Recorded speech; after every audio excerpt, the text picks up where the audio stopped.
कितनी बढ़िया बात नारद जी बता रहे हैं। प्रहलाद जी नारद जी को उपदेश की चर्चा करते हुए कह रहे हैं, बोले उसी प्रकार से जब तक किसी अध्यात्मवेत्ता, आत्मतत्ववेत्ता किसी महापुरुष के चरण कमल का आश्रय नहीं लिया जाएगा और उससे विधि नहीं जानी जाएगी कि हम उस सोने को प्राप्त कैसे करें। वो खरा सोना कौन है? वो खरा सोना कौन है? कल भी हमने इसकी चर्चा की थी, स्वयं ही है। ईश्वर अंश जीव अविनाशी, चेतन अमल सहज सुख राशि। अपने स्वरूप की प्राप्ति।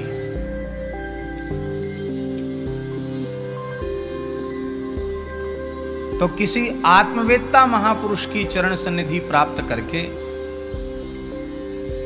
उनके द्वारा बताई हुई जो साधना की पद्धति है, उपासना की पद्धति है, उस पद्धति पर पूर्ण विश्वास करके ज्यों का त्यों।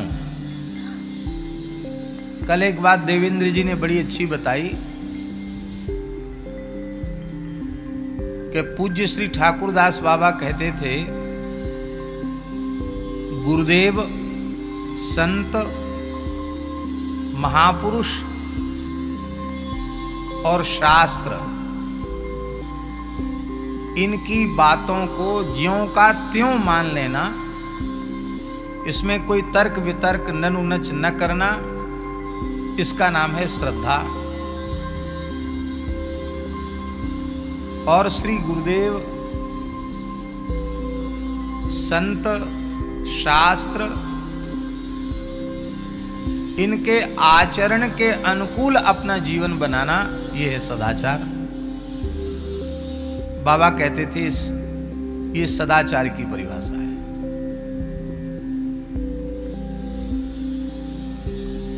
तो महापुरुषों के द्वारा बताई हुई उपासना की जो पद्धति है, आत्म साक्षात्कार की जो पद्धति है, भगवत साक्षात्कार की जो पद्धति है, उस पद्धति पर हम श्रद्धा करें और विश्वास करें और साधन में लग जाएं, प्राप्ति हो जाएगी।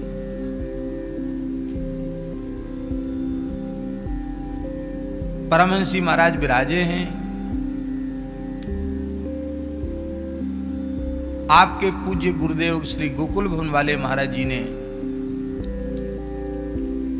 अपने अनुभव वाणी में, अपने अनुभव ग्रंथ में ऐसे अनेकों महान संतों का, भक्तों का स्मरण किया है, जो अपने पूज्य गुरुजनों की एक बात को मान करके श्रद्धा पूर्वक साधन में लग गए और वहीं से उनके पट खुल गए, सब काम उनका हो गया। ऐसे भी लोग थे जो बिल्कुल पढ़े लिखे नहीं थे और जो महापुरुषों ने बता दिया उसमें वे श्रद्धा पूर्वक लग गए और उनका काम हो गया।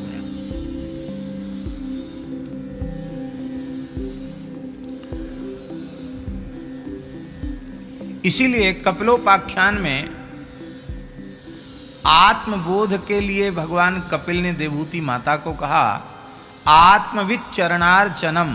क्या कहा? आत्मविद चरणार्चनम, आत्मवेत्ता के चरणों की सेवा, अर्थात उनका सानिध्य, यही आत्मबोध का साधन है। अब प्रश्न उठा कि उन महापुरुषों की सन्निधि से क्या बोध होगा?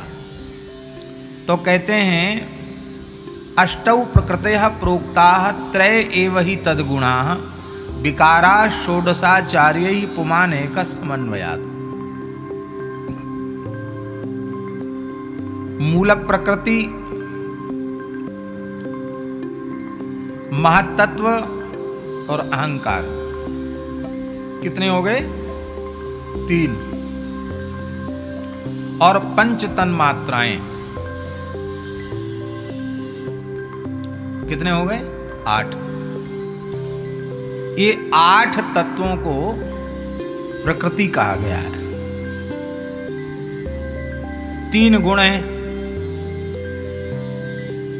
जो माया के हैं। त्रिगुणात्मिका जड़ माया के तीन गुण हैं, इसलिए माया को त्रिगुणात्मिका कहा गया है।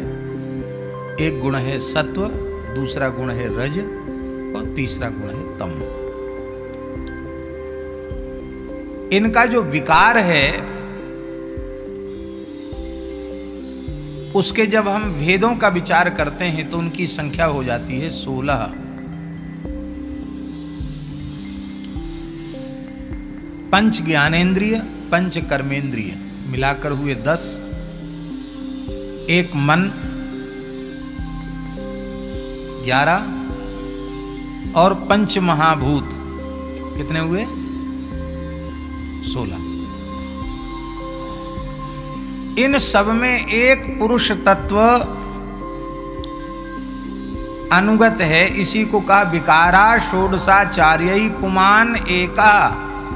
वह परम पुरुष परमात्मा भगवान एक समन्वयात्, वह परमात्मा इन 16 में अन्वित है, अर्थात सभी तत्वों में विद्यमान है, उनसे कोई तत्व पृथक नहीं है। और इन 16 भूतों का जो समुच्चय है, समुदाय, उसी समुदाय की देह संज्ञा हो जाती है, उसी को देह कहा जाता है। देह के दो भेद हैं, एक स्थावर और एक जंगम। ये वृक्षादि जो है ना, ये स्थावर देह में है, ये भी देह है, शरीर है। पैदा होना, बढ़ना, घटना, नष्ट होना, जैसे 6 परिणाम शरीर के हैं, इनके भी सब 6 परिणाम हैं। ये स्थावर शरीर हैं और मनुष्य, पशु, पक्षी, कीट, पतंग ये सब जंगम हैं, चलते फिरते हैं। इसी में अंतःकरण, इंद्रियां, ये सब इसमें विद्यमान है।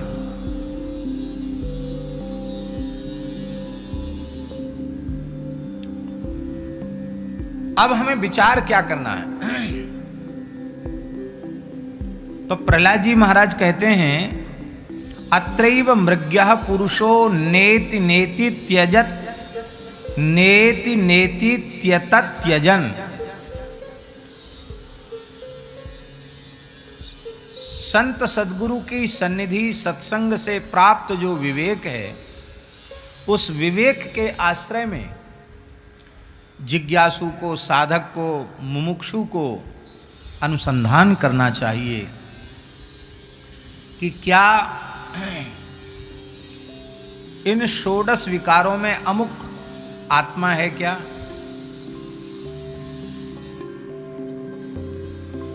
एक मोटी बात बताते हैं,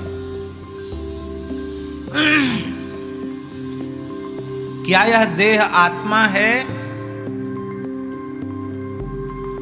तो बोले ये देह आत्मा तो हो नहीं सकता। क्यों? क्योंकि आत्मा के 12 लक्षण बताए हैं। कौन कौन लक्षण बताएं, याद हैं आपको? 19वें श्लोक में, आत्मा नित्यो व्यय शुद्ध एक क्षेत्रज्ञ आश्रय अविक्रिय सुदृग हेतु व्यापको संज्ञानावृता। नित्य है, अविनाशी है, शुद्ध है, एक है, क्षेत्रज्ञ है, आश्रय है, निर्विकार है, स्वप्रकाश है और कारण, सबका कारण है, सर्व कारण है, व्यापक है, असंग है और माया के आवरण से शून्य है। ये बात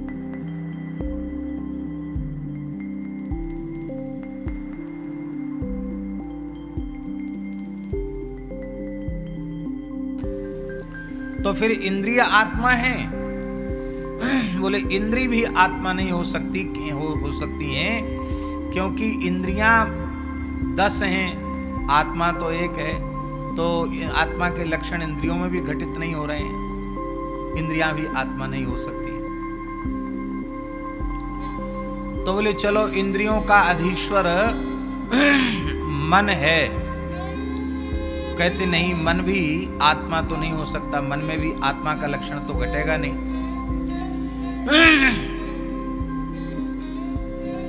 क्योंकि आत्मा सर्वतंत्र स्वतंत्र है, पर मन स्वतंत्र नहीं है। मन तो सदा बुद्धि के अधीन रहता है। तो बुद्धि आत्मा है, बोले बुद्धि में भी आत्मा का लक्षण घटित नहीं होगा। ये एक पद्धति बता रहे हैं, इसको कहते हैं व्यतिरेक की पद्धति, निषेध की पद्धति। तो निषेध की पद्धति से क्रमशः आत्मा का निषेध करते चले जाना, यह भी आत्मा नहीं, यह भी आत्मा नहीं, यह भी आत्मा नहीं, यह भी आत्मा नहीं, और अंत में जो अव्यय अक्षर तत्व अवशिष्ट बच जाए वह आत्मा है। और वह आत्मा कोई दूसरे नहीं है, भक्तों के प्राणप्रिय आत्मा तो श्री कृष्ण ही हैं। कल हमने कहा था, गोपियों ने कहा, प्रेष्ठो भवांस तनुभृताम किलबंधुरात्मा। हे श्याम सुंदर, आप तो जीव मात्र के प्राण प्रियतम हैं, क्योंकि आप सबकी आत्मा हैं। अब देखो, आत्मा अन्वय व्यतिरेकेण विवेकेन शतात्मना सर्गस्थान समाप्नाइर विविशद्भिर सत्वरैः। आत्मा सब में है, ये अन्वय हो गया, और आत्मा सब में होने के बाद सबसे व्यतिरिक्त भी है, सबसे अलग है, ये व्यतिरिक्त हो गया। अब बहुत ध्यान से सुने, आत्मा माने भगवान ही समझना, आत्मा माने भगवान। हम कह रहे हैं उनको आत्मा, परम शब्द लगा दो तो परमात्मा हो गए।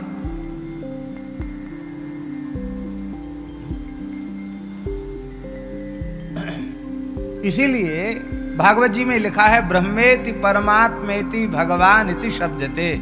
उन्हीं का नाम ब्रह्म है, उन्हीं का नाम परमात्मा है, उन्हीं का नाम भगवान है, ये अलग अलग नहीं है। बदंति तत्त्वर ही माने इस विचार में बड़ी त्वरा नहीं करनी चाहिए। त्वरा माने जल्दी, हड़बड़ी में विचार नहीं करना चाहिए, हड़बड़ी की चीजें ही नहीं है। अब कई बार लोग कहते हैं, महाराज ये सब क्या ज्ञान ध्यान सुना रहे हो, तो सब समझ की बात नहीं। हमारे वृंदावन की घटना है,